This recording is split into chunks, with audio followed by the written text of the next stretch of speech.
Yeah, from Kingston to New York.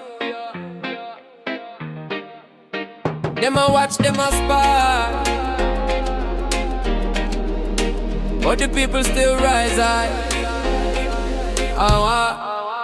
I see the wires in the sky, drones in the skies. Algorithm study every flicker of my eyes. I got Palantir.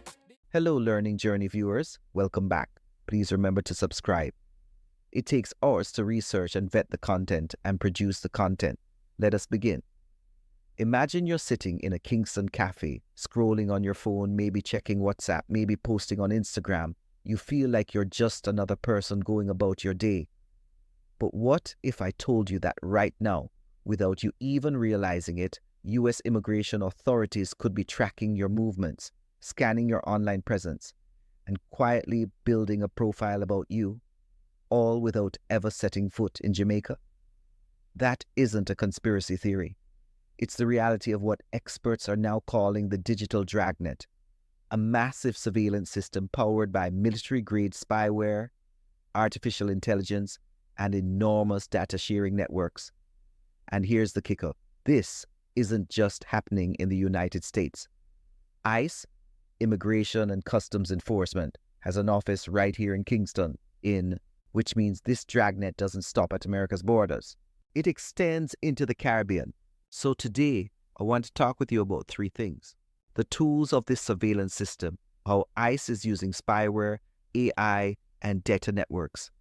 The risks, legal, ethical, and deeply personal. And finally, the steps Caribbean people, Jamaicans especially, can take to protect themselves in this new age of high-tech enforcement.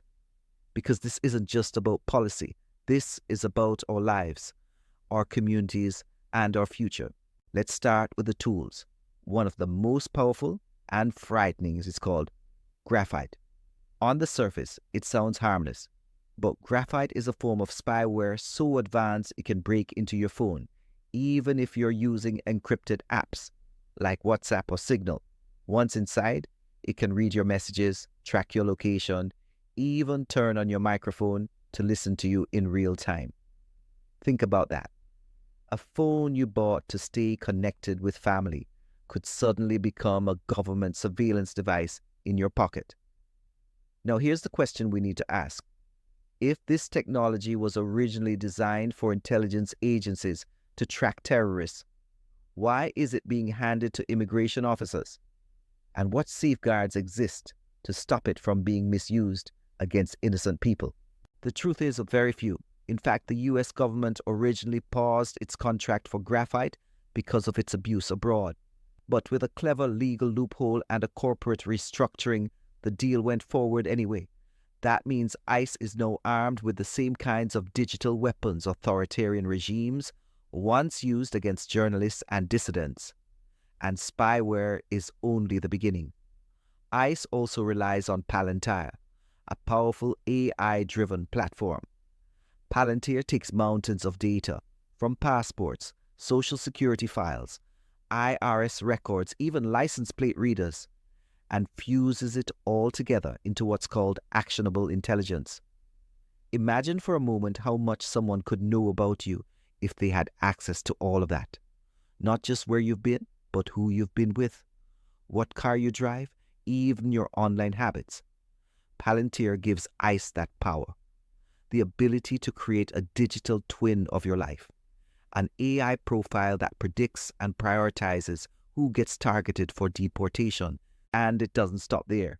ICE also taps into a vast web of public and private surveillance, drones, street cameras, facial recognition, and yes, even your cell phone location data purchased from third-party brokers. Companies are selling billions of location points from ordinary people's phones, and ICE is buying them. No warrant required.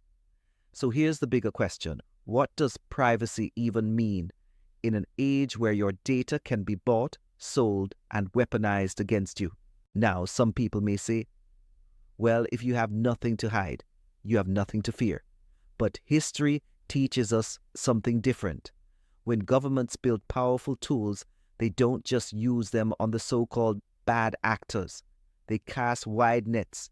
They sweep up ordinary people, and often the impact falls hardest on immigrant communities. Take ICE's public messaging. They highlight the arrests of violent criminals, gang members, human traffickers, child abusers. And yes, those arrests do happen.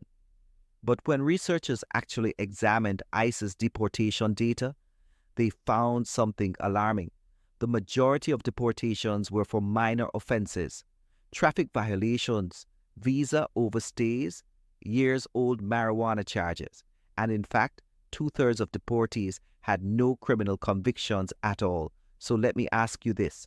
If ICE already has a track record of casting such a wide net, what happens when they add AI, spyware, and mass surveillance to the mix? Who will be the first caught in that dragnet? And then there's the issue of oversight. The Government Accountability Office found that DHS, the department overseeing ICE, doesn't consistently check its surveillance tools for privacy protections. They don't always evaluate for bias. They don't have to get approval from civil rights offices before deploying new technologies.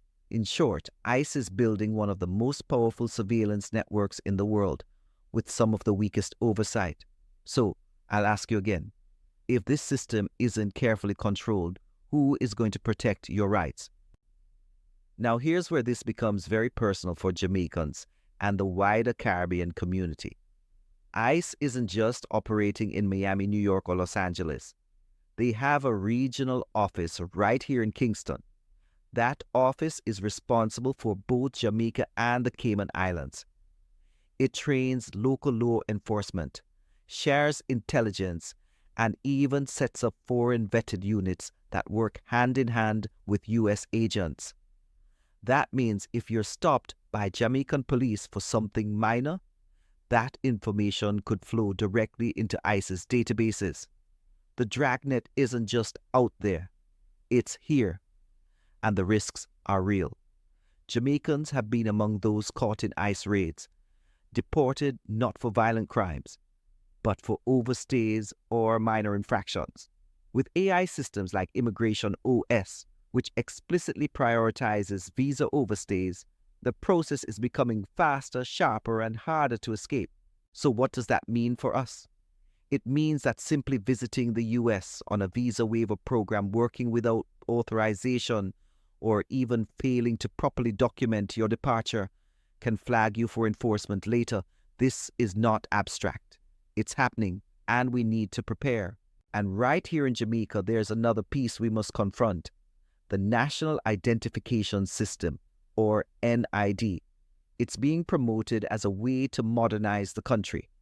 A single digital ID to access government services, open bank accounts, and prove who you are. On the surface, it sounds efficient. But let's ask the deeper question. What happens when a system built for convenience becomes a system for surveillance?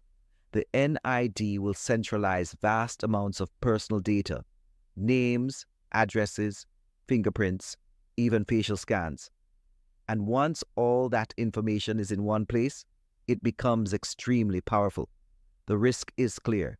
If safeguards are weak, that data could be misused by local authorities or shared intentionally or unintentionally with international partners like ICE. We've seen this story play out elsewhere. In India, Kenya, and other countries, national ID systems have sparked scandals of data leaks, exclusion, and abuse. And here in Jamaica, if the NID isn't carefully regulated, it could easily become another layer of the digital dragnet. So we must demand transparency. We must demand accountability. Because if we don't, a tool meant to serve us could one day be turned against us. So, how do we protect ourselves in this digital age of immigration enforcement? First, know your rights. In the United States, everyone, regardless of immigration status, has constitutional protections. ICE cannot enter your home without a warrant signed by a judge. Their own administrative forms don't count. If they come to your door without a judicial warrant, you do not have to let them in. If you're stopped in your car, you don't have to discuss your immigration status.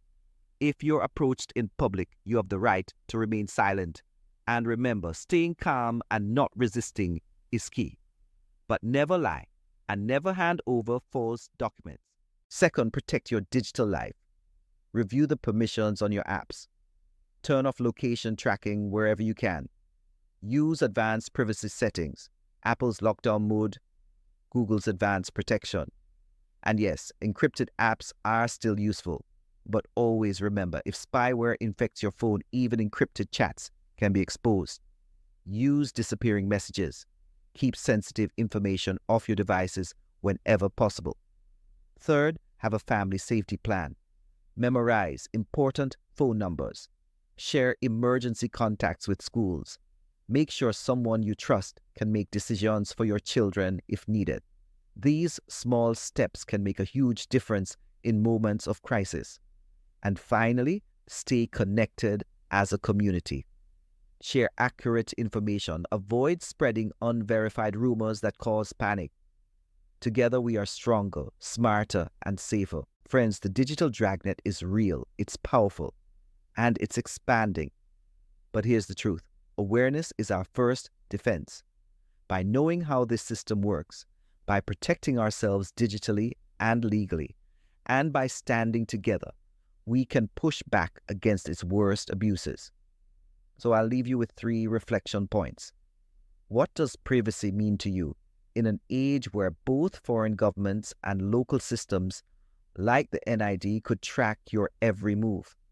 How can Caribbean communities organize, not just individually but collectively, to resist this dragnet and demand accountability from those in power?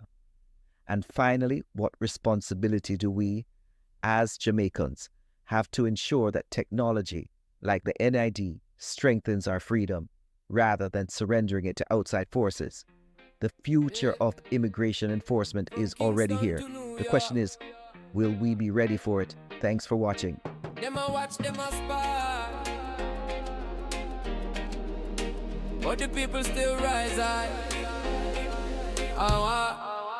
I see the wires in the sky, drones in the skies. Algorithm study every flicker of my eyes. I got Palantir, data in a cage, but my voice cut sharper than a samurai blade. They whisper safety, but it sound like a lie. They put in the youth for a traffic fine wide. From visa overstays to a minor we charge. Them dragnet wide, them net run large. Can't chain the spirit, can't lock the mind. From Jam down to Brooklyn, we one of a kind. Digital dragnet, still truth we a shine. Freedom is the rhythm and the power is mine. Can't change the spirit, can't lock the mind. From Jam down to London, we still aligned.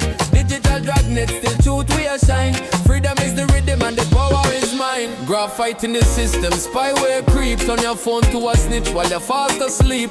Encrypted apps, but the tool run deep. Them breaching your rights and the secrets they keep. From Kingston Harbor to the US line, every move documented, every link defined. But my people resilient, my people strong. We chant for the freedom, we not take wrong. Can't change the spirit, can't lock the mind. From Jam down to Brooklyn, we one of a kind. Digital dragnet, still truth we a shine. Freedom is the rhythm and the power is mine. Can't change the spirit, can't lock the mind. From Jam down to London, we still aligned. Digital dragnet, still truth we a shine. Justice is the mission and the future is mine. ID card glow, needing a place. Database full with your fingerprint trace. Question me ask who control that gate. Sovereignty if we sell or protect we faith. Surveillance rising but awareness too. Knowledge is a weapon that belong to you. We protect family, we protect crew. And we fight for a system that honest and true. So me say to the youth, stay wise, stay woke. Them can't take your power if you never lose hope. Jamaica stand firm, Caribbean unite. We blaze